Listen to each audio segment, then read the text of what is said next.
الحمد لله رب العالمين والصلاة والسلام على نبينا وحبيبنا وقدوتنا محمد وعلى آله وصحبه ومن اتبعهم بإحسان إلى يوم الدين.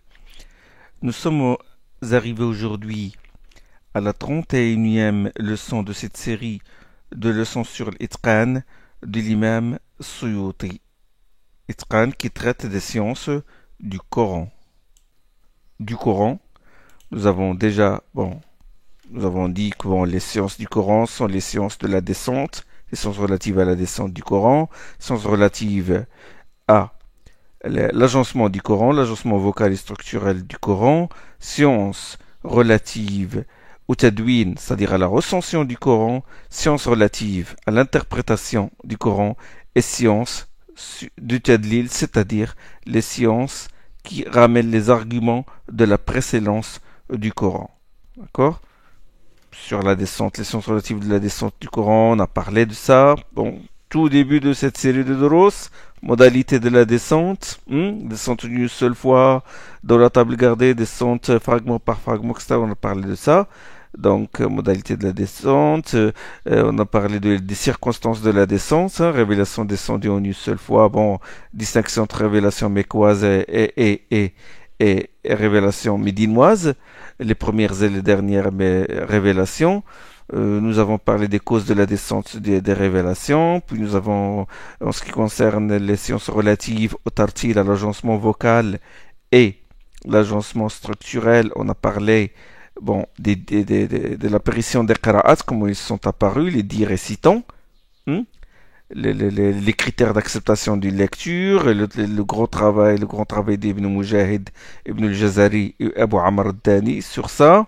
Nous avons parlé de l'avantage de la diversité des lectures, la lecture de Nafi', la lecture de Hafs, la lecture de Asim, la lecture de Hamza al-Zayyat, la lecture d'Abu Amr al-Basri, d'Ibn Amir, etc. Bon, nous avons parlé des avantages de diversité des lectures.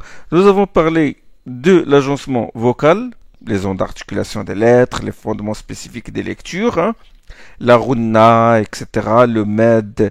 Nous avons parlé aussi de l'arrêt et de la reprise de la lecture, là où il faut s'arrêter, là où il ne faut pas s'arrêter, les convenances relatives à la récitation, et puis nous avons parlé aussi des sciences relatives au tadwin, c'est-à-dire les sciences relatives au recensement, comment le Coran a été réuni, comment il a été écrit au début, c'est-à-dire dans les pierres plates, dans les pots, etc. Et il a été réuni, le premier recensement qui a eu lieu à l'époque du calife Abu Bakr as-Siddiq, puis Othman, l'excellente recension de Othman radiallahu anhu, de laquelle s'en est plus après les différentes qira'at. Et sous cette branche-là, les sciences relatives au tadwin, au recensement du Coran, nous avons parlé de l'agencement des sourates, les noms des sourates, les sagesse résidant dans la division du Coran aux sourates, l'ordre du sourate repose-t-il sur un enseignement divin ou non? Nous avons répondu à cette question.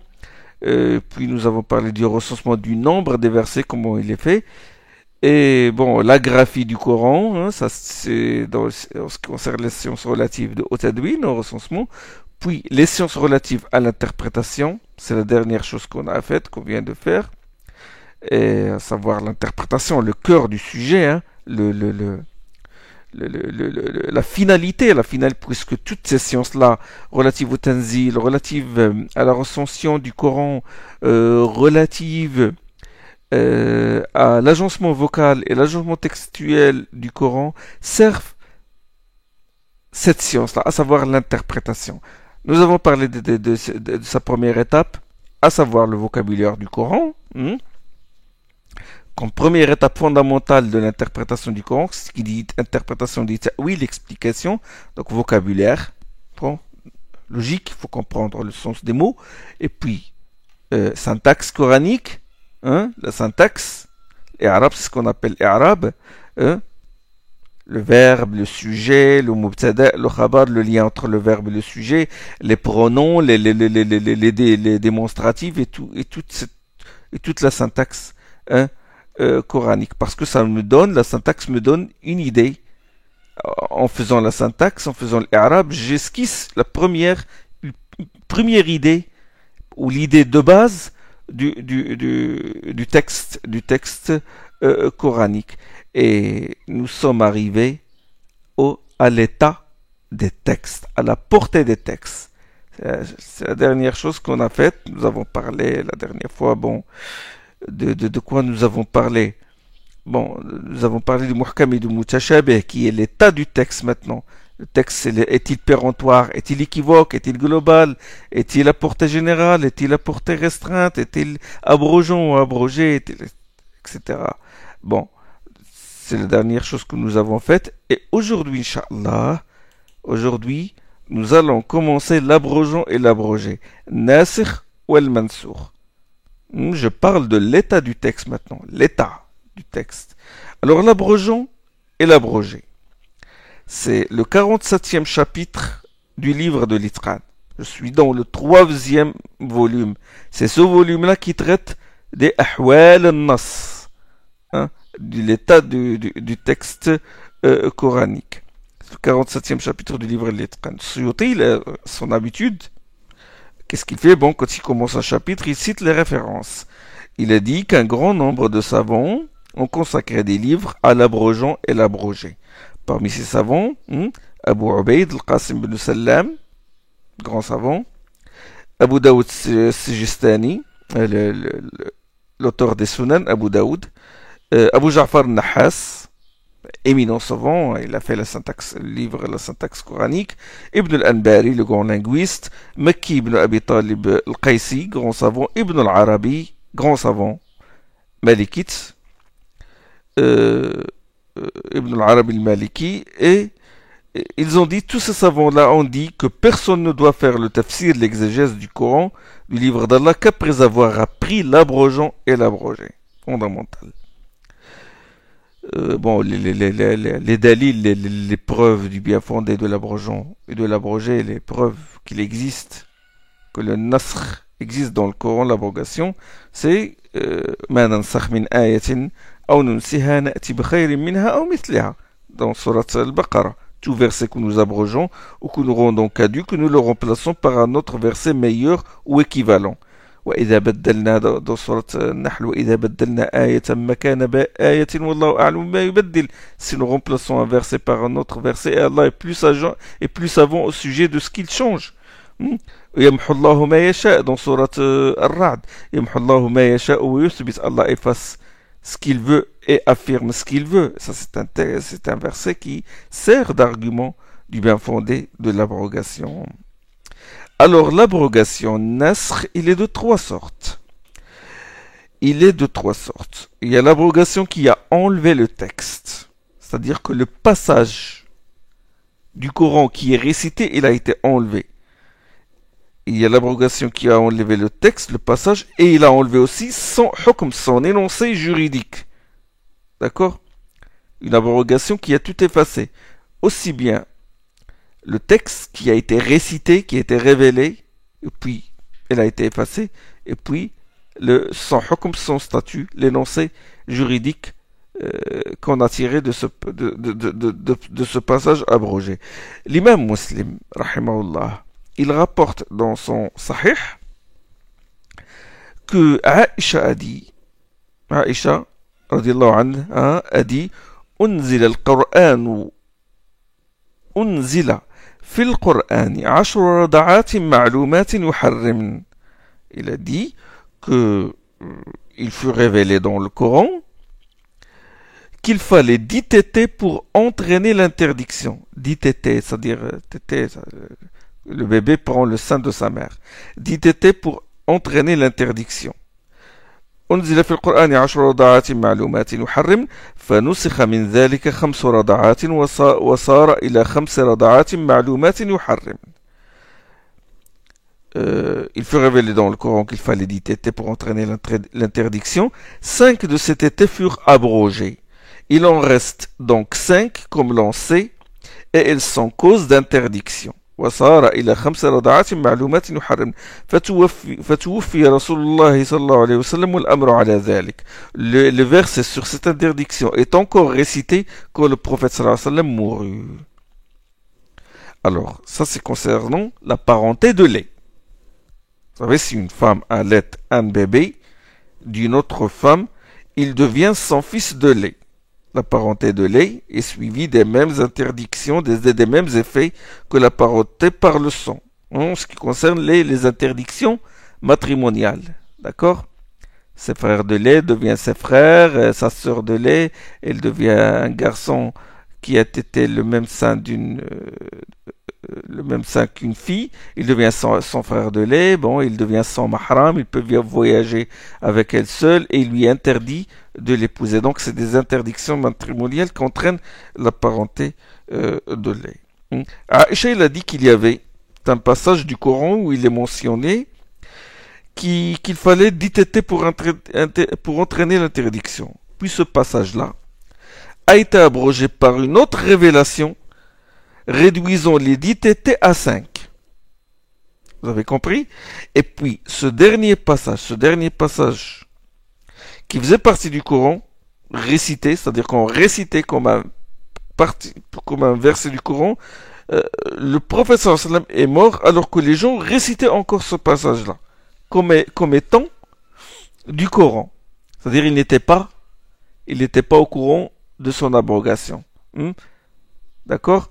Donc, bien sûr, bon, après, Abu Bakr, il a réuni les textes muhkam, et là, les textes qui ont été abrogés, ça y est, bon, ces textes-là ne font plus partie du Coran. Ça, c'est un exemple d'une abrogation qui a enlevé le texte et abrogé le hukm, et abrogé le statut, à savoir 10 tétés. Bien sûr, maintenant, ce sont 5 tétés qui entraînent l'interdiction,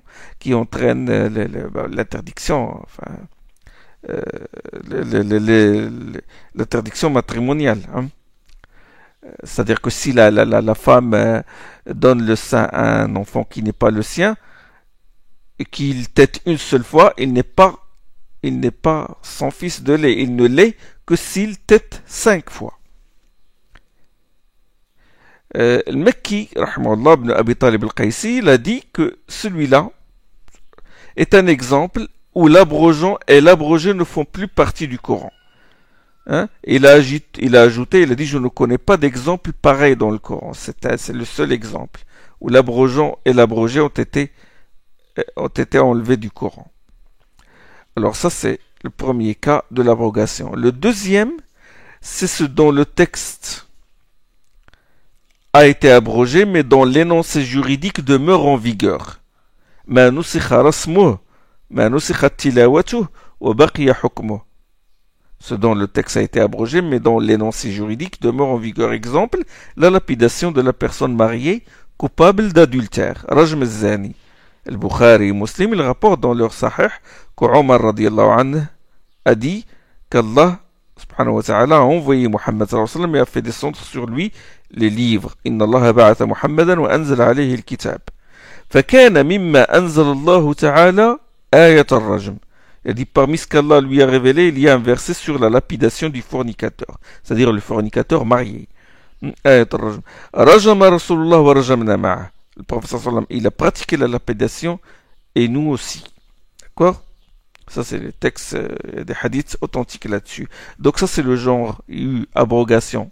Enlèvement du texte du Coran, mais le statut, le hukm, la peine de droit est restée. Et parmi les versets qui ont été abrogés, mais dont le hukm demeure, hein, il y a le verset suivant, la targhabu, la parole suivante, la targhabu an abaikum fa innahu kufrun bikum an targhabu an abaikum. Le Bukhari Muslim rapporte dans un long hadith qu'Omar a dit, nous récitons entre autres dans le livre d'Allah qu'il ne faut pas que vous reniez votre filiation paternelle. C'est une mécréance que de s'attribuer une descendance autre que celle de son père. Donc ce passage-là, il a été enlevé du Coran. Mais le hukm, c'est-à-dire l'interdiction de renier sa filiation paternelle, il demeure en vigueur. Il y a beaucoup de hadiths là-dessus. Et c'est un péché capital que de renier la parenté de son père ou s'attribuer une descendance autre que celle de son père. Alors, troisième cas d'abrogation, c'est ce dont le hukm, l'énoncé juridique, ce dont l'énoncé juridique a été abrogé, mais dont le texte demeure. Le texte, il est écrit, il est dans le Coran, nous le récitons, mais le jugement, nous l'appliquons pas. Le jugement a été abrogé par un autre. C'est-à-dire que, voilà, comme j'ai expliqué. Bon, on récite le texte, mais le hukm a été abrogé. C'est ce genre d'abrogation qui est le plus fréquent et qui fait l'objet d'études des savants. Hein, des livres ont été consacrés à ce nasr-là. Hein, Mekki ibn Abi Talib al-Qaisi, il a écrit sur ça, Ibn al-Arabi, Ibn al-Nahas, ils ont travaillé dessus. Suyuti, il en a recensé 21. Ce genre d'abrogation. Il en a recensé 21. Mais si on les examine minutieusement, ce nombre peut être réduit à une dizaine. Hein, parce que certaines abrogations citées ne sont pas des abrogations, mais des restrictions, si vous voulez. Des restrictions, tout simplement. Tarsis hukm. Hein, un texte qui restreint la portée d'un autre texte. Les exemples, parmi ces exemples-là, bon, Allah subhanahu wa ta'ala a dit كتب عليكم إذا حضر أحدكم الموت إذا حضر أحدكم الموت إن ترك خيرا الوصية للوالدين والأقربين بالمعروف حقا على المتقين كتب عليكم إذا حضر أحدكم الموت إن ترك خيرا الوصية للوالدين والأقربين بالمعروف حقا على المتقين. Il vous est prescrit lorsque la mort se présente à l'un de vous et qu'il laisse un bien de faire un testament en faveur des deux parents et de ses proches de la manière reconnue, convenable. C'est là un devoir qui incombe à ceux qui craignent. Ça, c'est un verset de Surat Al-Baqarah. Ce verset a été abrogé. Il a été abrogé par le verset de la succession, de l'ert, de l'héritage, hein, qui se trouve dans le Surat les femmes. Hein? Et pour ces deux parents, il y aura pour chacun d'eux un sixième de ce qu'il laisse s'il a un enfant. S'il n'a pas d'enfant et que ses parents l'héritent, hein, héritent de lui, ben sa mère aura le tiers. ولأبويه لكل واحد منهما السدس مما ترك إن كان له ولد فإن لم يكن له ولد وورثه أبواه فلأمه الثلث. Donc ça, ce verset, il a donné à chacun des parents et des proches sa part d'héritage. Donc pas de testament en faveur des héritiers. Ils ont déjà leur part. Pas de la wasiyata li waris, comme a dit le prophète sallallahu alayhi wa sallam. Donc ce verset-là, il a abrogé le verset sur le testament. Un autre exemple, cité par Suyuti, il vous est, Allah subhanahu wa ta'ala dit, أحل لكم ليلة الصيام الرفث إلى نسائكم هن لباس لكم وأنتم لباس لهن. Il vous est permis la nuit du jeûne d'approcher vos épouses. Elles sont un vêtement pour vous et vous êtes un vêtement pour elles. علم الله أنكم كنتم تختانون أنفسكم فتاب عليكم وعفى عنكم فالآن باشروهن وابتغوا ما كتب الله لكم.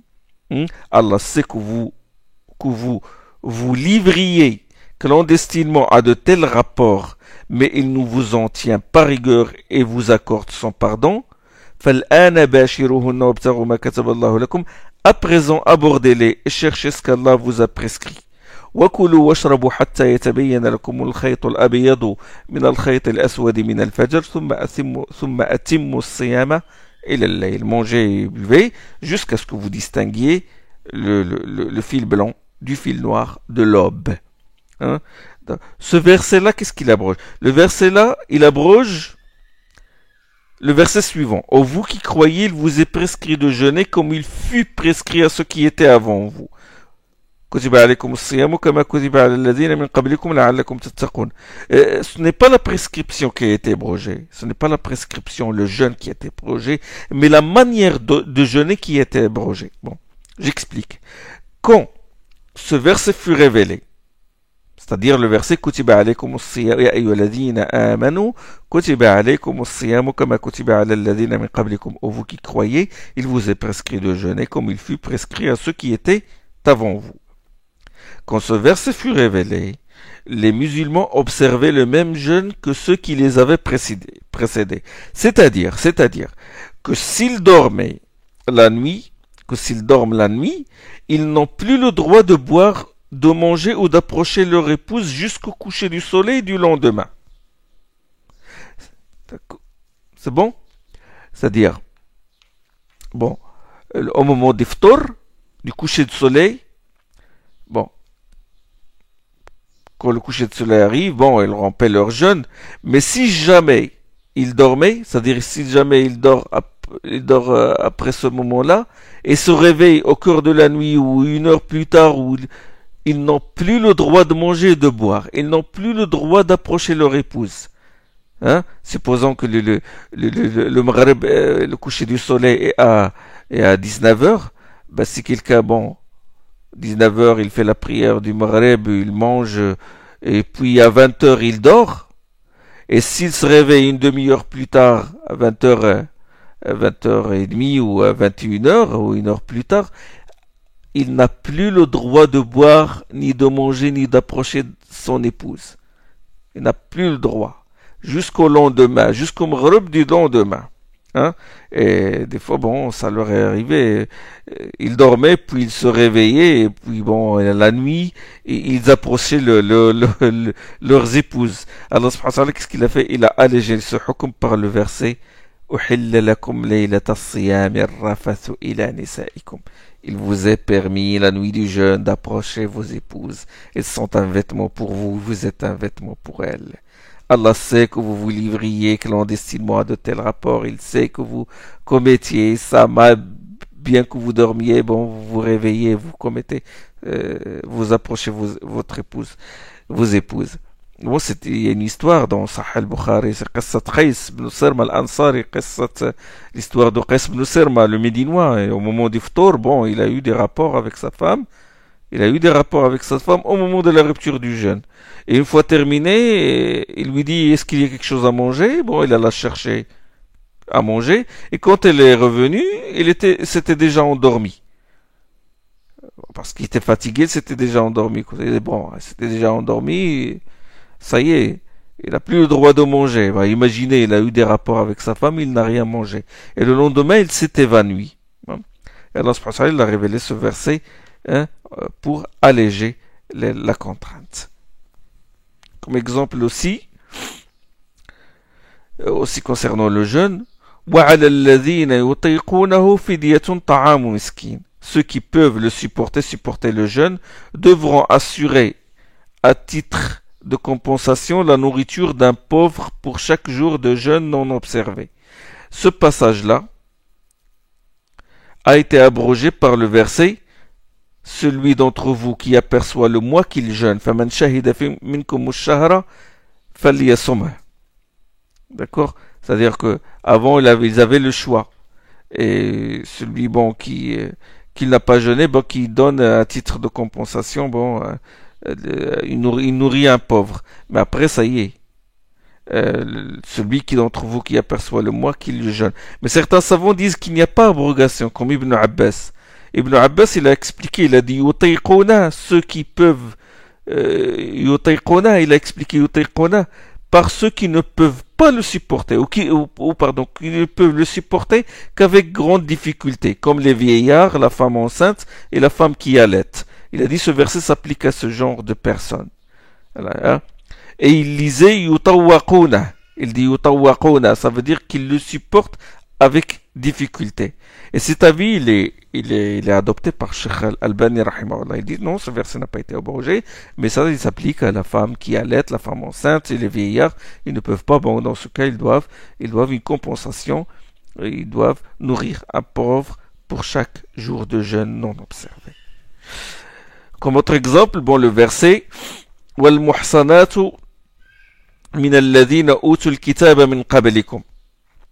N'épousez le verset وَلَا تَنْكِحُوا نعم سورة البقرة وَلَا تَنْكِحُوا الْمُشْرِكَاتِ حَتَّى يُؤْمِنْ. N'épousez pas les associatrices avant qu'elles n'embrassent la foi.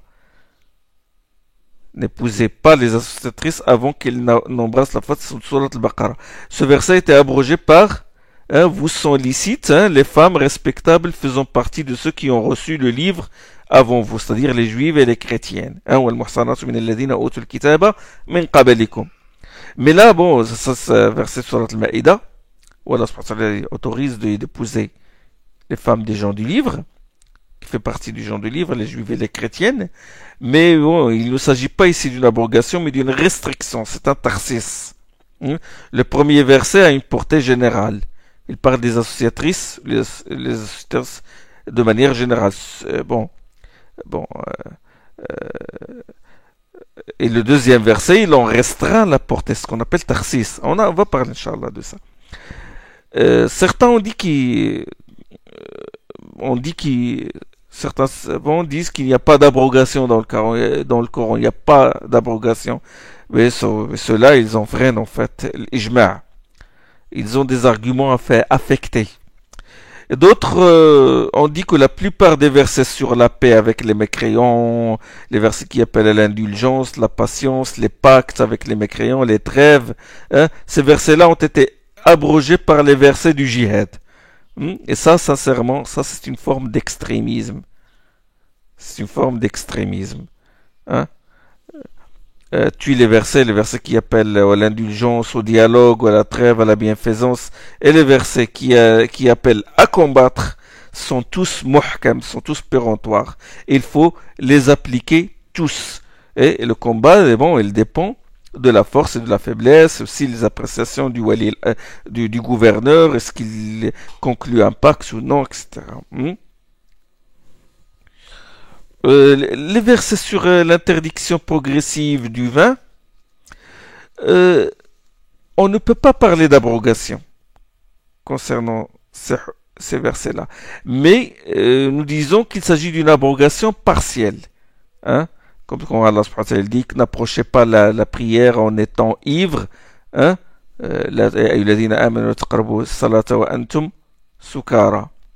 Et dans un autre verset, elle a dit dans le vin et le jeu du hasard, il y a du isme, des péchés, des avantages, mais les dommages sont plus grands que les avantages. Ça, c'est pas vraiment une abrogation, mais une abrogation, si vous voulez, une abrogation partielle. Au début, n'approchez pas la prière, c'est-à-dire en dehors de la prière, vous pouvez quelque sorte boire, mais après, dans les jeux du hasard, dans le vin et le jeu du hasard, il y a du péché, des dommages et des avantages, mais les dommages prévalent ou sont supérieurs, sont plus importants, plus grands que les avantages. Là, c'est une autre étape qui mène à l'interdiction. À la fin, Allah dit Ya ayyuhalladhina amanu innama al-khamru wal-maysiru wal-ansab wal-azlam wa rijsun min amal ash-shaytan. Le vin et les rijs, c'est une impureté, une œuvre de Satan. Fajtanibouh, évitez-le. Pas seulement il est illicite, mais il faut l'éviter, il faut s'en éloigner, carrément. Et vous allez remarquer avec moi que l'abrogation a un point commun avec la restriction du général, avec Tarsis ou l'Am. D'ailleurs, les pieux prédécesseurs appelaient la restriction de Tarsis, ils l'appelaient Nasr. C'est très important de connaître le vocabulaire des pieux prédécesseurs pour ne pas tomber dans la confusion. La restriction, le tarsis est un nasr partiel. Alors, l'hikmah, les sagesses sous-jacentes à l'abrogation. Quelles sont les sagesses? Premièrement, si Allah a maintenu certains versets, tout en abrogeant le hukm, l'énoncé juridique, le hukm, l'enseignement, c'est pour nous montrer que la récitation de ces versets-là, qui sont mansour, abrogés, la récitation de ces versets est en soi un acte d'adoration. Le hukm a été abrogé et la graphie est restée. Alors récite-la par adoration à Allah, même si tu n'es pas tenu, ou tu es tenu de ne pas le mettre en application. D'accord? Quand Allah subhanahu wa ta'ala il dit وَاللَّاتِي يَأْتِينَ الْفَاحِشَةَ مِن نِّسَائِكُمْ فَاسْتَشْهِدُوا عَلَيْهِنَّ أَرْبَعَةً مِّنكُمْ pour celles de vos femmes qui ont commis une turpitude, ont commis l'adultère, فَاسْتَشْهِدُوا عَلَيْهِنَّ أَرْبَعَةً مِّنكُمْ demandez que 4 d'entre vous apportent leur témoignage contre elles.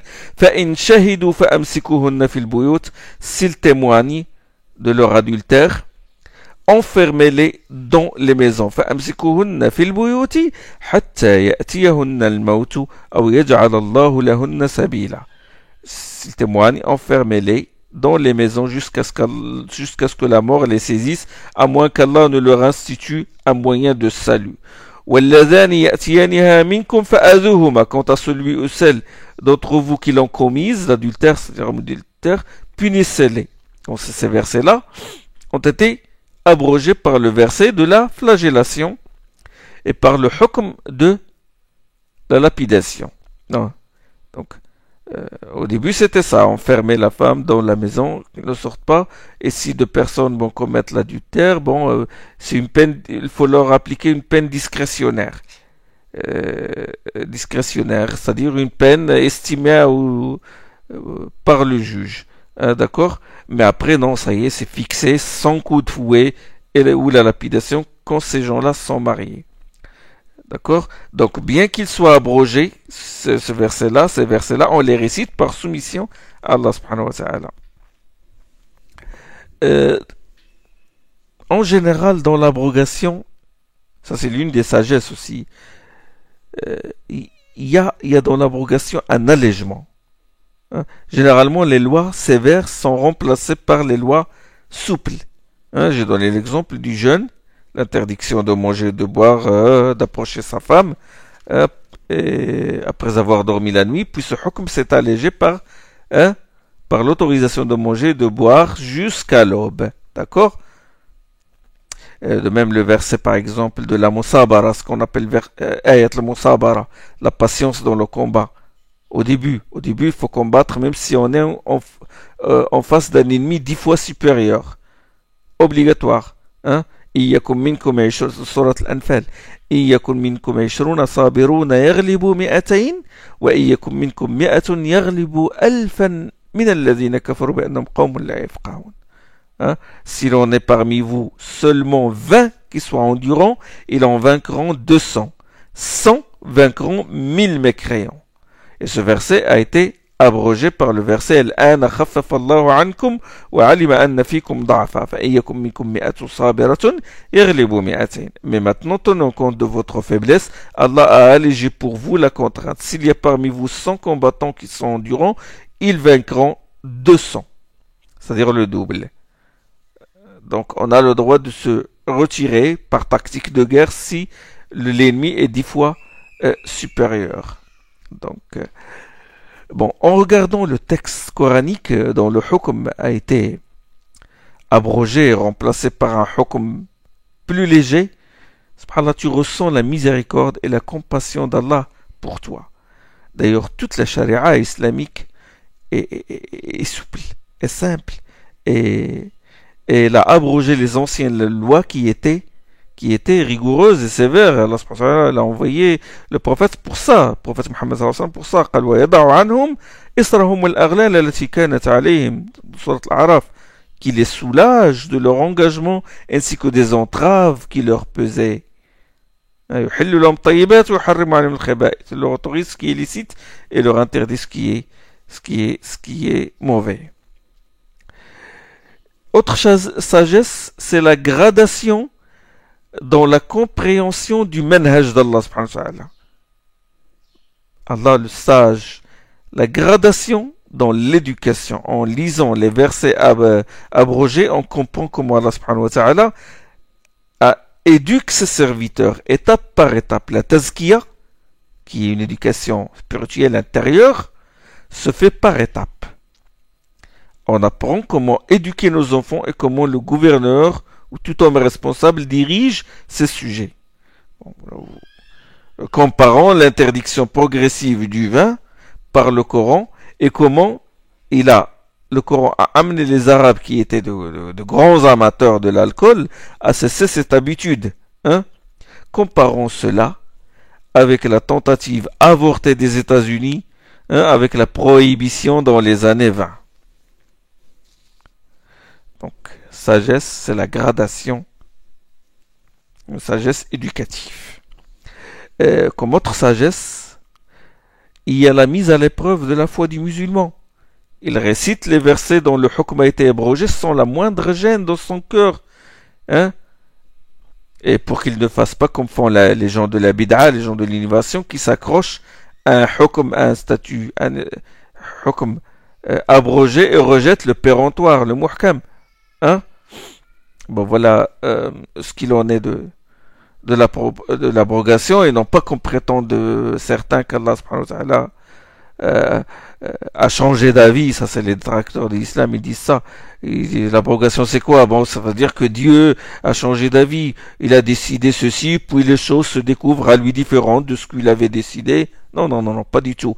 Allah est le créateur du manifeste et du non-manifeste. Alimul ghaybi wa shahada. Quand il abroge, c'est en égard à ses serviteurs. C'est en considération de l'état de ses serviteurs. Sinon, Allah subhanahu wa ta'ala connaît tout. Et ce n'est pas qu'il change d'avis, na'udhu billah. Ce n'est pas, Allah subhanahu wa ta'ala ne plaise. Allah est exempt de cet attribut d'imperfection. Non, Allah subhanahu wa ta'ala, il décide en considération des intérêts de ses serviteurs.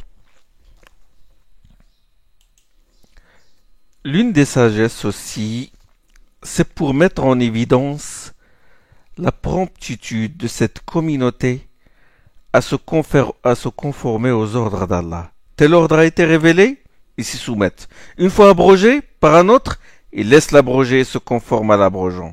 Et non pas comme avaient fait les fils d'Israël, et ils accablent leurs prophètes de questions. Moussa alayhi salam, quand il leur a dit Allah vous ordonne d'égorger une vache, au lieu de se conformer à cet ordre qui vient d'Allah et qui leur est transmis par la bouche d'un éminent prophète, Moussa alayhi salam, ils disent أتتخذنا هزوا قالوا أتتخذنا هزوا te moques-tu de nous? Puis ils ont dit ادع لنا ربك يبين لنا ما هي. Demande à ton Seigneur qu'il nous précise clairement comment elle doit être. Demande à ton Seigneur quelle doit être sa couleur. Subhanallah. Allah subhanahu wa ta'ala, il leur dit n'importe quelle vache, égorger n'importe... Ils accablent leur prophète de questions. Non, cette communauté est meilleure, elle se conforme aussitôt à l'ordre. Elle se conforme en hâte à l'ordre d'Allah subhanahu wa ta'ala. En ce qui concerne le verset sur la lapidation, bon, pourquoi il a été effacé par Allah tout en gardant son hukm? Suyuti, il a dit que puisque c'était une peine très sévère, Allah ne l'a pas gardé dans le Coran par allègement pour la communauté. Imaginez que la communauté récite ce verset sur la lapidation, c'est pénible. Et il a ajouté, il a dit qu'il y a dans cette abrogation une indication qu'il faut veiller à cacher ce genre d'actes abominables et de ne pas trop le dénoncer. Wallahu a'lam. Ça c'est ce qu'a dit l'imam Suyuti rahimahullah. Voilà ce qui en est de l'abrogation. Nous allons passer maintenant au texte présentant des apparences contradictoires. Ça c'est le 48e chapitre de l'Itqan de l'imam Suyuti. النوع الثامن والأربعون في مشكله وموهم الاختلاف. Texte présentant des apparences contradictoires. Suyuti a dit que Qutb lui a consacré un livre. Qutb, c'est Mohammed ibn al-Mustanir, le célèbre linguiste et grammairien. Il est mort en 206 de l'Hégire. Qutb, c'est l'élève de Sibawayh. Son livre s'appelle Ar-Raddu ala al-Mulhidina fi mutashabihi al-Qur'an. Nous avons cité Ibn Qutayba, nous avons dit qu'il a consacré un livre à Mushkil al-Qur'an. Et dernièrement, Mohamed Lamin Shanqiti, l'éminent savant mauritanien, l'auteur de Adwa al-Bayan, il a fait un livre sur Mushkil al-Qur'an, sur les apparences contradictoires du Coran. Il l'a appelé Daf'u Iham al-Idtirab an ayat al-Kitab. Bon, tout d'abord, le Coran est exempt de contradictions. Ça c'est clair et évident. Allah subhanahu wa ta'ala يقول أفلا يتدبرون القرآن ولو كان من عند غير الله لوجدوا فيه اختلافا كثيرا. Que nous dit-il le Coran? S'il venait d'un autre qu'Allah, ils y trouveraient certes beaucoup de contradictions. Hein? Il n'y a pas de contradiction dans le Coran, mais il y a variation, ressemblance, complémentarité. Hein? Pour le débutant, certains textes paraissent contradictoires, mais quand on approfondit ses connaissances, on comprend que tel texte est sur telle circonstance, tel autre sur telle autre circonstance. On comprend, hein, grâce au contexte, qu'il n'y a pas de contradiction. Les premiers qui ont soulevé ce genre de questions d'apparence contradictoire, vous devez connaître qui? Ce sont les Khawarij. Parce que les Khawarij, ils suivent le mutashabih, suivent les ambiguïtés, les incohérences. La déviation qu'ils ont dans le cœur et leur esprit superficiel, hein, ils ne comprennent que le sens littéral du texte, tout cela, suscite ce genre, chez eux, suscite ce genre de shubuhat. Nafi' ibn al-Azraq, qui est un chef de file d'une secte kharijite, il a soulevé ce genre de shubuhat auprès d'Ibn Abbas, le noble compagnon Ibn Abbas radiyallahu ta'ala anhu. Hein? L'imam Suyuti, il cite dans son Itqan que Abd al-Razzaq, l'imam Abd al-Razzaq, savant du hadith, rapporte dans son livre d'exégèse, Kitab Tafsir, d'après une chaîne qui remonte à Saïd ibn Jubair. Saïd ibn Jubair, c'est un noble tabi'i. Il a vécu, il a connu de nobles compagnons. Et d'après une chaîne qui remonte à Saïd ibn Jubair, qu'un homme vint trouver Ibn Abbas. Cet homme-là, il s'agit de Nafi' ibn al-Azraq. Et il lui dit, je trouve dans le Coran des choses qui m'apparaissent en désaccord entre elles. Il a dit à Ibn Abbas. Ibn Abbas a dit, quelles sont ces choses? S'agit-il d'un doute au sujet du Coran? Il dit, non, ce n'est pas du doute, mais un désaccord qui m'est apparu. Laissa shak walakinnahu ikhtilaf. Il dit, donne-nous ce qui t'apparaît en désaccord. Et Nafi' il a dit, j'entends Allah dire, ثم لم تكن فتنتهم إلا أن قالوا والله ربنا ما كنا مشركين. Alors dans leur fitna, dans leur tentation, dans leur désarroi, ils dirent, par Allah notre Seigneur, nous n'étions pas associateurs. C'est-à-dire les mouchriquins, les associateurs, vont dire à Allah, ils vont jurer, ils disent par Allah notre Seigneur, nous n'étions pas mouchriquins, nous n'étions pas associateurs. Dans un autre endroit, ça c'est une affaire qui parle, dit, dans un autre endroit, je l'entends dire, c'est-à-dire j'entends Allah dire, وَلَا يَكْتُمُونَ اللَّهَ حَدِيثًا. Ils ne pourront dissimuler à Allah le moindre propos. Or, d'après le premier verset, ils ont dissimulé. Il m'a dit, voilà, ils ont juré qu'ils ne sont pas des associateurs. Donc, ils ont dissimulé. Ils ont dissimulé la vérité. Mais dans l'autre verset, Allah subhanahu wa ta'ala dit, وَلَا يَكْتُمُونَ اللَّهَ حَدِيثًا. Ils ne pourront dissimuler à Allah le moindre doute. Et Ibn Abbas lui dit, en ce qui concerne sa parole, alors dans leur désarroi, dans leur tentation, ils dirent par Allah notre Seigneur, nous n'étions pas des associateurs.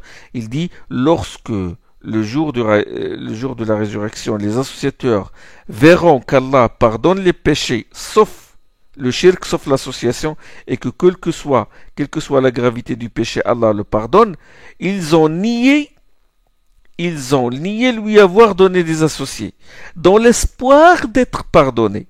Ils ont dit alors par Allah notre Seigneur, nous n'étions pas des associateurs. Et Allah, ça c'est Ibn Abbas qui parle, Allah apposera un sceau à leur bouche. Et là, ce sont leurs mains et leurs pieds parleront de ce qu'ils auront fait dans ce monde. فختم الله على أفواههم فتكلمت أيديهم وأرجلهم بما كانوا يعملون. Ibn Abbas il fait allusion au verset qui se trouve dans sourate Yasin. اليوم نختم على أفواههم وتكلمنا أيديهم وأرجلهم بما كانوا يكسبون. Ce jour-là, nous scellerons leurs bouches et leurs mains ainsi que leurs pieds nous scellerons leur bouche et leurs mains ainsi que leurs pieds, nous parlerons de ce qu'ils avaient commis. Et à ce moment-là, il dit, Ibn Abbas, à ce moment-là, ceux qui auront été impies et auront désobéi à Allah, auront désobéi à l'envoyé, souhaiteront être rendus semblables à la terre et qu'ils ne simuleront Allah le moindre propos. Et là, Ibn Abbas lui récite le verset en question qu'il a, l'objet de doute, l'objet de shubha chez Nafi' ibn al-Azraq. Quand il lui a dit, hein, quand il lui a dit, bon, وَلَا يَكْتُمُونَ اللَّهَ حَدِيثًا, Ibn Abbas lui dit, il lui cite ce verset-là, il dit, يَوْمَ يَوَدُّ الْمُشْرِكُونَ يَوَدُّ الَّذِينَ عَصَوُا الرَّسُولَ يود الذين كفروا وعصوا الرسول لو تسوى بهم الأرض ولا يكتمون الله حديثا. Ceux qui auront été impies et qui auront désobéi à l'envoyé souhaiteront être rendus semblables à la terre et qu'ils ne simuleront Allah le moindre propos. يومئذ يود الذين كفروا وعصوا الرسول لو تسوى بهم الأرض ولا يكتمون الله حديثا. C'est-à-dire qu'après que leurs pieds et leurs mains les dénonceront, ils regretteront d'avoir menti dans une situation pareille devant Allah. Donc le contexte diffère, la situation diffère. Donc il lui a expliqué cette shubha. Nafi' il a dit aussi, il a dit dans un endroit du Coran, j'entends Allah dire فَلَا أَنْسَابَ بَيْنَهُمْ يَوْمَئِذٍ وَلَا يَتَسَاءَلُونَ. Il ne sera plus question de lien de parenté qui les unissent et ils n'interrogeront plus les uns les autres. Ils n'interrogeront plus les uns les autres. Puis il dit dans un autre endroit, il dit فَأَقْبَلَ بَعْضُهُمْ عَلَى بَعْضٍ يَتَسَاءَلُونَ. Puis ils se tournent les uns vers les autres en s'interrogeant.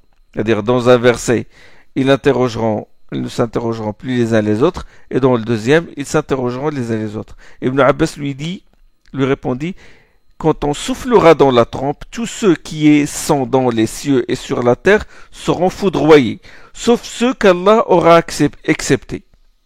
Et à ce moment-là, il n'y a rien, il n'y a ni lien de parenté, et personne n'interrogera l'autre. D'accord? Ça, c'est le premier souffle. Personne n'interrogera l'autre. Il n'y a plus de lien de parenté. Au deuxième souffle de la trompe, ils se lèveront de leur tombe en regardant ce qui se passe et se retourneront les uns vers les autres pour s'interroger, pour les interroger. Qu'est-ce qui nous arrive? فإذا نفخ في الصور فصعق من في السماوات والأرض إلا من شاء الله فلا أنساب بينهم يومئذ ولا يتساءلون. Là, il lui répond par un verset du Coran. Au deuxième souffle de la trompe, là, ils se lèveront de leur tombe en regardant ce qui se passe et se retourneront. Chacun va demander qu'est-ce qui nous arrive. Donc, il y a des étapes. L'étape diffère. Bon, on lui a posé d'autres questions. Hein. Les apparences contradictoires sont nombreuses. Hein, c'est le sujet préféré des orientalistes et des détracteurs de l'islam. Je cite un exemple auquel Suyuti a fait allusion dans ce chapitre-là et qui me paraît intéressant parce que beaucoup aujourd'hui le comprennent mal. C'est la parole d'Allah subhanahu wa ta'ala فَإِنْ إِخِفْتُمْ أَلَّا تَعْدِلُوا فَوَاحِدَةً. Si vous craignez de manquer d'équité à l'égard de ses épouses, n'en prenez alors qu'une seule. D'accord, ça c'est le verset sur le mariage. Ça c'est dans Surat Nisa. D'après ce verset, d'après ce sens implicite, le sens implicite, comme on verra ça, bon, mafhoum al-aya, c'est qu'il est possible d'être équitable avec ses épouses. Parce que le verset il dit فَإِنْ خِفْتُمْ أَلَّا تَعْدِلُوا فَوَاحِدَةً. Donc d'après le sens implicite, je comprends que si je ne crains pas, khiftum, le verbe khafa ici c'est savoir, a le sens de savoir. Si vous savez que vous allez être équitable, alors épousez 2, 3 ou 4. Si vous savez que vous allez être équitable entre elles, donc vous avez le droit. D'après le sens que j'ai tiré de ce verset-là. Si vous si vous craignez de manquer d'équité à l'égard de ses épouses, n'en prenez alors qu'une seule. Sens implicite, si vous savez que vous allez être équitable, alors prenez plus. D'accord? Dans un autre verset, de la même sourate Nisa, Allah il dit وَلَن تَسْتَطِيعُوا أَن تَعْدِلُوا بَيْنَ النِّسَاءِ وَلَوْ حَرَصْتُمْ. Combien même vous en auriez, combien même en auriez-vous la ferme résolution, vous ne pourrez être équitable envers vos femmes. Donc, dans le premier verset, possibilité d'équité. Dans le deuxième verset, impossibilité d'équité. Contradiction apparente, certes, mais en réalité, il n'y a pas de contradiction. Hein, quand on médite les versets. Ce qui est nié dans ce dernier verset n'est pas ce qui est affirmé dans le premier verset. Suivez bien. L'objet de la négation ici n'est pas l'objet de l'affirmation dans le premier verset. Et donc les deux énoncés se distinguent. Comme disent les exégètes. L'affirmation concerne autre chose que la négation dans le deuxième verset. J'explique. Vous ne pourrez être équitable envers vos femmes. La négation ici est une négation de l'équité en matière d'amour et de sentiment d'affection. Hein? Équité en matière de sentiment. Vous n'avez pas la capacité de les aimer toutes de la même façon. Votre cœur, vous ne pouvez pas le dominer. Ça, personne ne peut réaliser cette équité. Le prophète sallallahu alayhi wa sallam aimait Aïcha plus que ses autres épouses. Et là, le verset met en garde contre le fait de quoi? Contre le fait d'incliner de toute sa passion en faveur de celle qu'on aime le plus, au point de négliger l'autre, au point de négliger les autres. Parce que la suite explique qu'il s'agit de l'équité, de la possibilité de l'équité en matière d'amour. Il explique ça. Par conséquent, ne penchez pas totalement, ne penchez pas totalement en faveur de celle que vous aimez le plus. Hein? Le penchement total, le penchement total est interdit. Le penchement partiel, on ne peut pas l'éviter. Mais le penchement total est une injustice. Donc, ne penchez pas totalement en faveur de celle que vous aimez le plus, en sorte que vous la laisseriez comme celle qui est en suspens.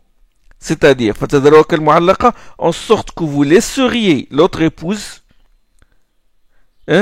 comme celle qui est en suspens, ni mariée ni divorcée.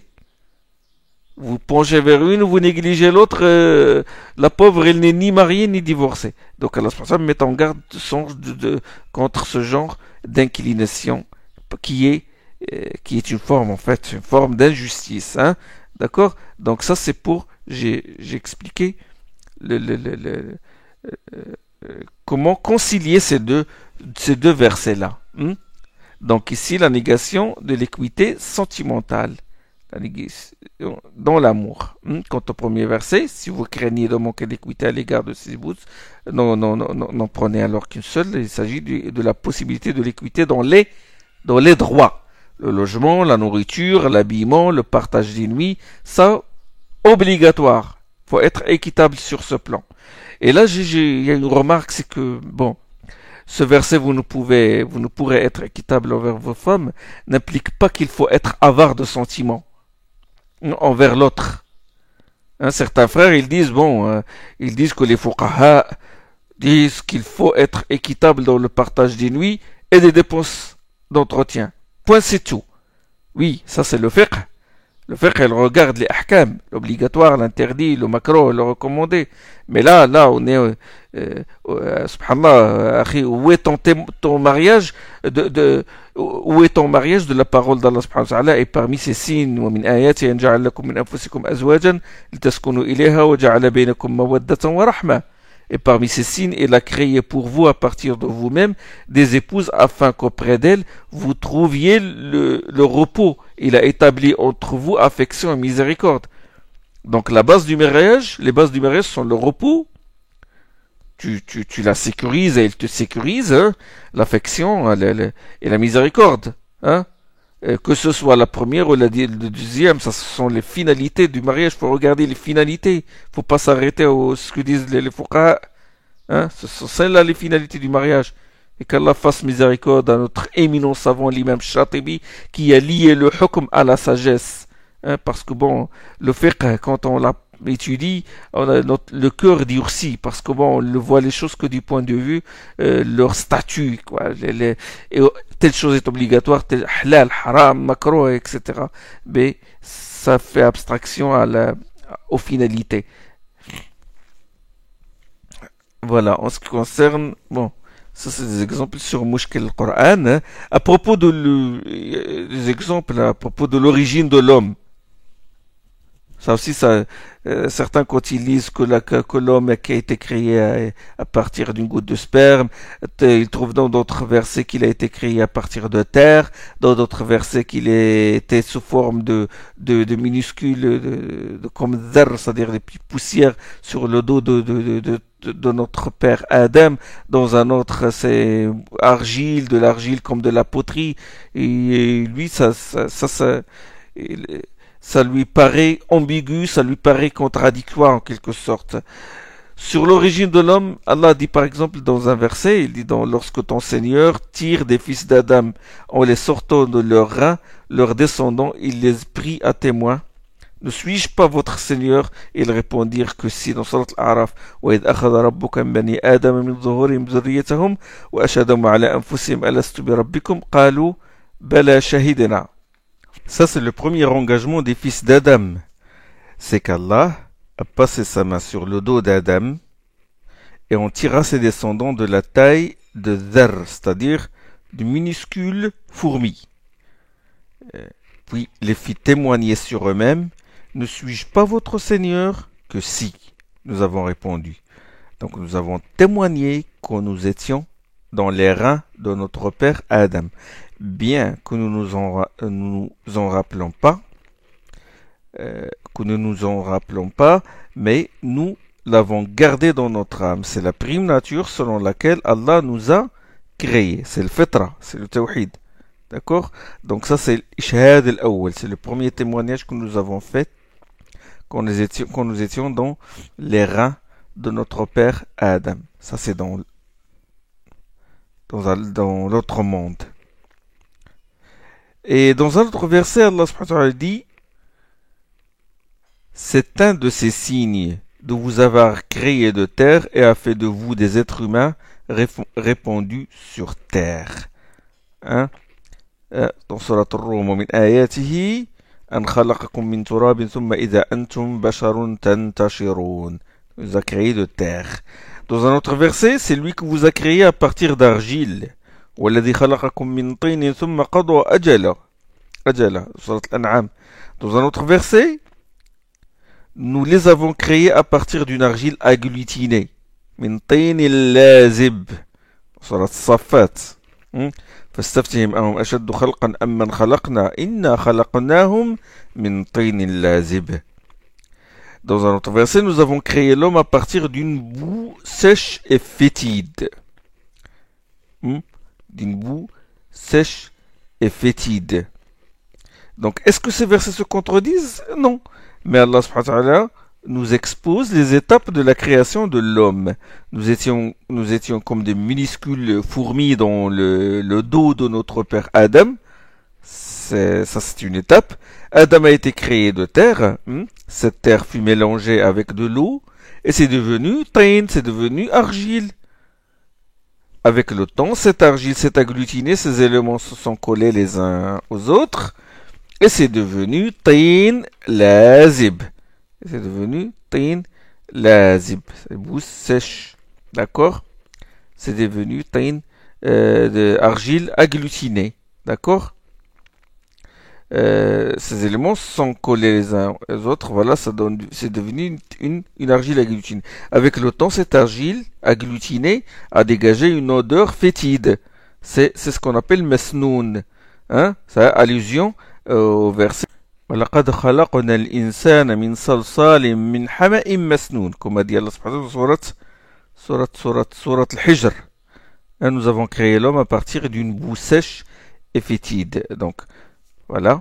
L'argile asséchée durcit comme de la poterie, si bien que lorsqu'on la tape avec les doigts, il résonne. C'est ce qu'on appelle salsala. D'où le nom de salsal. خلق الإنسان من صلصال كالفخار. Allah a créé l'homme d'une boue séchée semblable à celle qui est utilisée dans la poterie. D'accord? Al-Fakhar, c'est la poterie. Donc voilà. Donc tous ces versets-là ne se contredisent pas, mais nous donnent, mais ils parlent chacun d'une étape de la création de l'homme. Al-Fakhar, c'est la poterie, et même en darja, en langue usuelle, l'usage, l'arabe qui est d'usage aujourd'hui, on dit Al-Fakhar. Al-Fakhar, c'est la poterie. D'accord? Donc ces versets-là ne se contredisent pas. Voilà ce qu'il en est des apparences contradictoires du Coran, ce qu'on appelle Mushkil al-Qur'an. Bon, je m'arrête ici, Inch'Allah. Subhanakallah wa bihamdik. Ashhadu an la ilaha illa ant. Astaghfiruka wa atubu ilayk.